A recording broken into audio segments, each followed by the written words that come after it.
شارق عالم غوث بہاء الحق زکریا ملتانی رحمۃ اللہ علیہ، ان کے پاس ایک عورت آئی اور اس نے عرض کی کہ حضرت میری اولاد نہیں ہے، تو آپ دعا فرما دیں کہ مجھے اولاد ہو۔ تو انہوں نے آنکھ بند کر کے کھولی اور فرمایا کہ جا تیری قسمت میں اولاد نہیں ہے۔ اب وہ باہر واپس آئی تو رو رہی تھی، آپ کے پوتے تھے شارق عالم باہر کھڑے تھے، تو انہوں نے اس بی بی کو روتے ہوئے دیکھا تو پوچھا کہ بی بی کیوں روتی ہوئی جا رہی ہے؟ یہ تو رب کے ولی کا آستانہ ہے، میں نے دیکھا کہ لوگ یہاں آتے ہیں روتے ہوئے اور جب جاتے ہیں تو مسکراتے جاتے ہیں، تو تم کیوں رو رہی ہو؟ اس نے کہا کہ میں گئی تھی اولاد کی دعا کرانے، تو حضرت نے فرمایا کہ تیری مقدر میں، تیرے نصیب میں، تیری قسمت میں اولاد نہیں۔ تو آپ نے فرمایا کہ میں تجھے طریقہ بتا دیتا ہوں، لیکن میرا نام نہ لینا جا کر، تو تیرا کام ہو جائے گا۔ اب حضرت شارق عالم نوری حضوری رحمۃ اللہ علیہ نے اس کو کہا کہ جا کے حضرت سے درخواست کرو کہ حضرت اگر میرے نصیب میں اولاد ہوتی تو میں آپ کے پاس کیوں آتی؟ میرے نصیب میں مقدر میں اولاد نہیں تھی تو میں آپ کے پاس آئی نا۔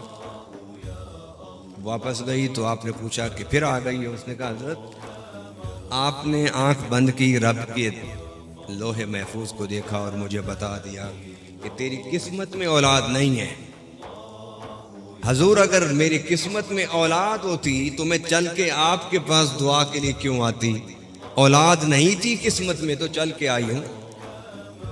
جب آپ نے یہ بات سنی تو آپ مسکرائے اور مسکرا کے آپ فرمانے لگے اچھا بیٹھ۔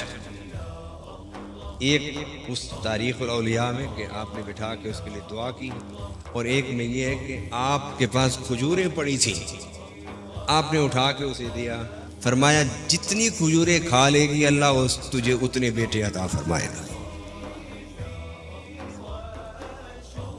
تو آپ گئے واپس ہو، اور رب العالمین نے حضرت شیخ بہاء الحق زکریا ملتانی کی دعا کی برکت سے اور اس عطا کی کھجوروں کی برکت سے اسے 5-6 بیٹے عطا فرمائے۔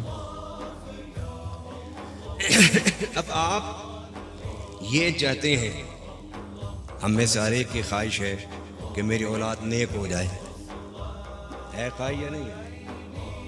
بولیے نا سبحان اللہ کہتے ہیں۔ ہر ایک کی خواہش ہے، میری بھی یہ خواہش ہے کہ میری اولاد نیک ہو، اچھی ہو، سچی ہو، بھلی ہو۔ تو بھائی اس کے لیے ایک ہی طریقہ ہے،